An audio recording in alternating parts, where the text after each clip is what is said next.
Bonjour à tous et merci de suivre ce 6h30. Paris, la capitale française, abrite aujourd'hui la réunion du groupe consultatif sur le programme national de développement 2016-2020. Mais avant, le Premier ministre a fait le point des préparatifs de cette rencontre.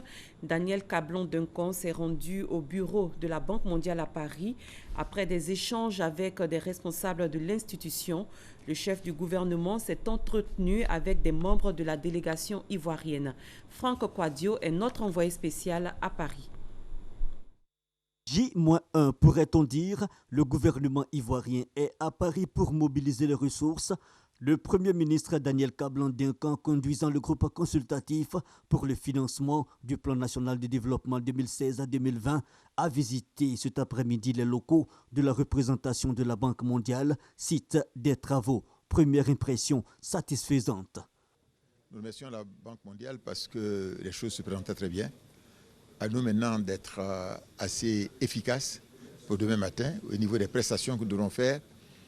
Et comme en 2012, obtenir les résultats que la nation attend, c'est-à-dire le financement du PND 2016-2020. L'enjeu est en effet énorme. Il y a 30 000 milliards de francs CFA qui sont concernés, et dont 62% venant du secteur privé et les 38% venant du secteur, disons que public. Et il nous faut à peu près 4 425 milliards de francs CFA de financement que nous attendons donc demain. On va essayer de faire le maximum pour obtenir ces montants. Le mardi 17 au mercredi 18 juin, 2 jours pour réussir le pari. La cérémonie d'ouverture sera consacrée aux échanges avec les partenaires techniques et financiers. La réunion du groupe consultatif sur le PND 2016-2020 va tabler sur la mobilisation de plus de 4 425 milliards de francs CFA, une somme qui va servir à financer le deuxième plan national de développement. L'État ivoirien, le secteur privé et les bailleurs de fonds prennent part à ce conclave dont les enjeux nous sont présentés par Mahama Traoré et Jean-Jacques Kwame. Dans notre volonté d'en savoir davantage sur ce que c'est qu'un groupe consultatif, nous sommes allés à la rencontre de Youssouf Karus, un jeune économiste ivoirien, patron d'un fonds d'investissement. Selon lui, le groupe consultatif de Paris pour le financement du plan national de développement PND 2016-2020 révèle d'importants enjeux. Il y a besoin de constituer une sorte de consortium autour du profil financier de la Côte d'Ivoire, autour des opportunités, pour que à la fois le gouvernement et ses partenaires donc, du secteur privé national et international puissent intervenir de concert pour mettre en œuvre ce programme national de développement. Et naturellement, le groupe consultatif est mis en place justement dans cet objectif-là. L'enjeu est donc de taille. Cependant, la Côte d'Ivoire a-t-elle des chances de mobiliser 4 425,2 milliards de francs CFA dans un contexte de ralentissement économique mondial? On a une croissance qui est, on va dire, vertigineuse comparativement à l'ensemble des pays de l'Afrique aujourd'hui, un contexte continental qui n'est pas forcément florissant, mais une Côte d'Ivoire qui arrive à tirer son épingle du jeu. Et je pense que c'est sur cela que le ministère de l'économie et des finances et le ministère du plan doivent travailler pour justement séduire non seulement les acteurs locaux, mais les acteurs internationaux. Et je pense que la Côte d'Ivoire a toutes ses chances. Si le succès de ce groupe consultatif est souhaité, ne faut-il pas craindre un risque de surendettement pour le pays? Le référentiel naturel pour examiner le poids de la dette sur l'économie, c'est le PIB. Si vous avez une dette qui progresse aussi vite que le PIB progresse, comme c'est le cas de la Côte d'Ivoire, vous n'avez pas à vous inquiéter. En réalité, le taux d'endettement de la Côte d'Ivoire par rapport à la richesse créée, donc par rapport au PIB, est relativement stable dans le temps. Même si quand on regarde uniquement l'évolution de la dette, ça peut faire peur, mais derrière, c'est de la dette qui génère de la croissance. Une dette qui génère de la croissance, voilà ce que prévoit le PND 2016-2020. Il projette notamment un taux de croissance de 9,8 en 2016, 8,9 en 2017, 8,8 en 2018, 8,3 en 2019 et 8 en 2020. Si cette dynamique prévisionnelle se confirme, on pourrait alors parler d'un deuxième miracle économique ivoirien avec à la clé un statut des pays émergents. De faux médicaments sont utilisés pour traiter le bétail en Côte d'Ivoire et dans les autres pays de l'espace UEMOA. À la suite de ce constat, une campagne de sensibilisation et de répression a été lancée par le ministère des Ressources animales et halieutiques. Elle concerne plusieurs régions du pays. Le ministère a aussi procédé à la saisie et la destruction de plusieurs produits pharmaceutiques. Victorine Yaoyoboui.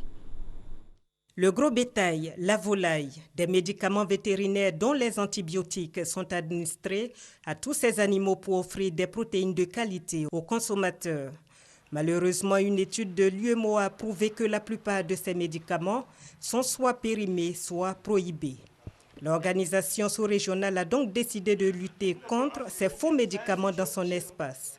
En Côte d'Ivoire, la direction des services vétérinaires du ministère des Ressources animales et halieutiques investit les différentes régions pour sensibiliser les acteurs de l'élevage sur le danger que représente cette pratique. L'usage du médicament vétérinaire doit respecter les règles de prescription, dont le délai d'attente. Le non-respect de ce délai d'attente conduit à la présence de résidus de médicaments vétérinaires dans les denrées alimentaires, ce qui constitue un risque pour la santé publique. Dans cette bataille, les vétérinaires peuvent compter sur des alliés, les autorités administratives. À Bouaké, Bouna, Agniblekro, Anyama et Bundiali, les 5 régions déjà visitées, préfets et sous-préfets, ont appelé les vendeurs de médicaments vétérinaires et éleveurs à se débarrasser de ces faux médicaments pour préserver la santé des populations. Quand on parle des médicaments des animaux, c'est aux animaux seulement qu'on pense. Mais derrière les animaux, c'est les hommes, puisque les hommes consomment ces animaux-là. Mais les médicaments que vous administrez à ces animaux, si ces médicaments ne sont pas bien, ça a une répercussion sur la santé. C'est pourquoi nous devons tous nous mobiliser. La phase de sensibilisation étant terminée depuis 2015, la direction des services vétérinaires a décidé de réprimer en saisissant tous les produits périmés et prohibés. Ces produits ont été détruits et des amendes ont été infligées à leurs détenteurs. Le ministre des Ressources animales et halieutiques entend poursuivre cette action pour retirer les faux médicaments vétérinaires du marché ivoirien. Nous continuons le travail, donc cela ne va pas s'arrêter. Et également, nous allons même poursuivre tous les détenteurs de médicaments illicites qui sont mis sur le marché. Notre objectif, c'est de faire en sorte que tous ceux qui font de la distribution de faux médicaments puissent être corrigés.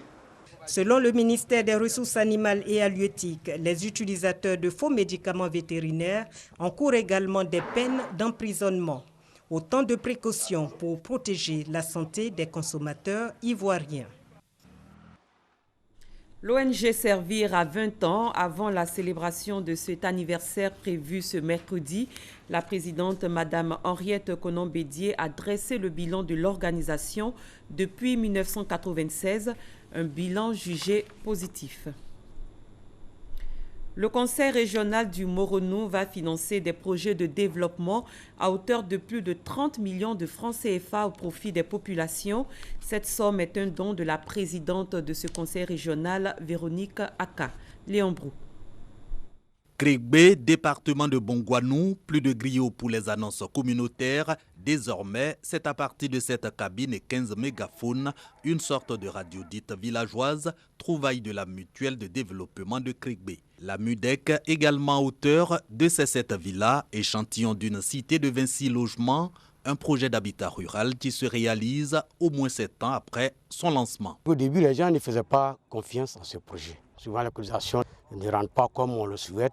Et quand nous, on est arrivés, on a réveillé ces gens de projets. Venue s'en imprégner à l'occasion de l'inauguration de la radio villageoise, la présidente du conseil régional appelle à copier les projets de Krigbé pour l'émergence du Moronou, non sans affirmer la détermination de son conseil et la sienne propre à accompagner ce genre d'initiative. Tout ce que nous pouvons faire, c'est de demander au cas de notre région de se mettre ensemble pour développer notre région d'abord, avant d'attendre l'État. Et ce qu'ils ont fait déjà, il faut d'abord les encourager. Si même je dois apporter un apport, ça serait personnel. Ce soutien de Véronique Aka, ce sont 10 tonnes de ciment et 10 millions de francs CFA pour booster respectivement le projet d'habitat rural et les activités génératrices de revenus pour femmes et jeunes. Sur fond du conseil régional, 10 millions de francs CFA disponibles pour l'aménagement des locaux de la gendarmerie, prise en compte prochaine du projet de ferme agro-pastorale de Krikbé, des nouvelles saluées par les populations qui ont également assisté à la récompense des lauréats des activités socio-culturelles et sportives de la MUDEC. À l'étranger, réunis à Vienne, en Autriche, pour discuter du chaos libyen, les grandes puissances et les pays voisins de la Libye se sont dit prêts hier à livrer des armes au gouvernement d'union nationale parrainé par les Nations Unies. Cette décision est contenue dans un communiqué signé par les 5 membres du Conseil de sécurité et une quinzaine d'autres États participant aux discussions. Christelle Niawa, Hamza Diaby. Le gouvernement d'union nationale, dirigé par Fayez al-Sarraj, est basé dans la capitale Tripoli, était présent à Vienne ce lundi. Cet exécutif, qui peine à asseoir son autorité plus d'un mois et demi après son installation, fait face aux initiatives rivales d'un gouvernement parallèle basé dans l'est du pays et dirigé par le général controversé Khalifa Haftar. La guerre contre les djihadistes est l'un des éléments de cette rivalité. Les grandes puissances et les pays voisins de la Libye qui soutiennent le gouvernement de Fayez al-Sarraj ont dit ce lundi à Vienne être favorables à une levée de l'embargo de l'ONU sur les ventes d'armes à la Libye et être prêts à répondre aux demandes du gouvernement libyen d'union nationale pour s'armer en vue de lutter contre la menace djihadiste. 25 délégations nationales ou unions régionales ont signé cette déclaration, parmi lesquelles la Russie, l'Arabie saoudite, la Chine, la France et le Royaume-Uni. Les dissensions politiques et vides sécuritaires ont facilité depuis 2014 l'implantation de l'État islamique en Libye, constituant une menace directe pour ses voisins et l'Europe. À peine élu, le président des Philippines, Rodrigo Duterte, s'est engagé à rétablir la peine de mort et à autoriser les forces de l'ordre à tirer pour tuer.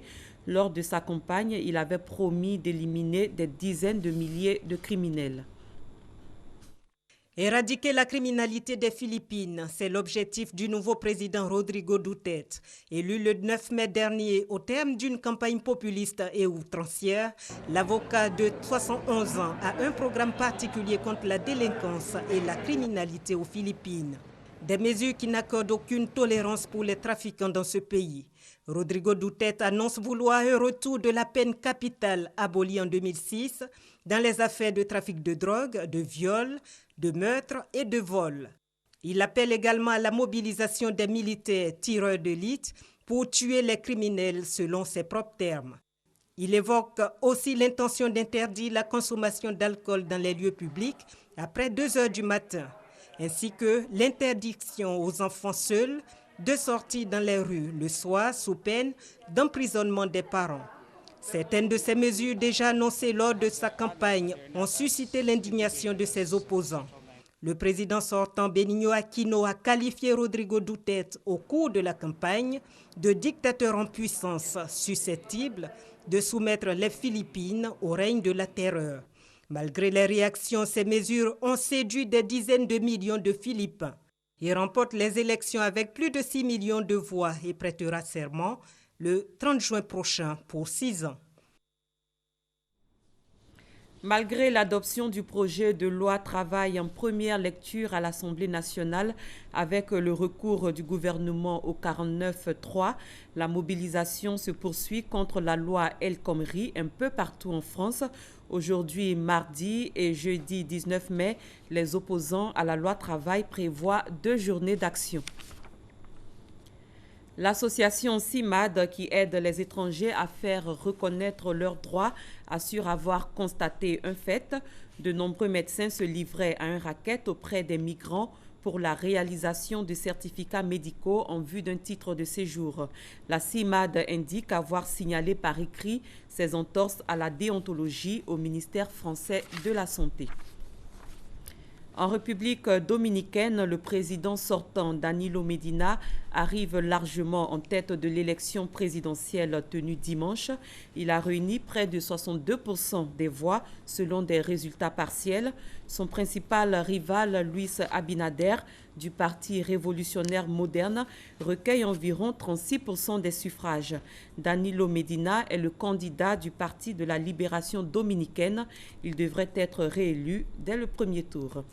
C'est la fin de ce 6h30. Merci de l'avoir suivi. Très bon début de journée à tous et à toutes.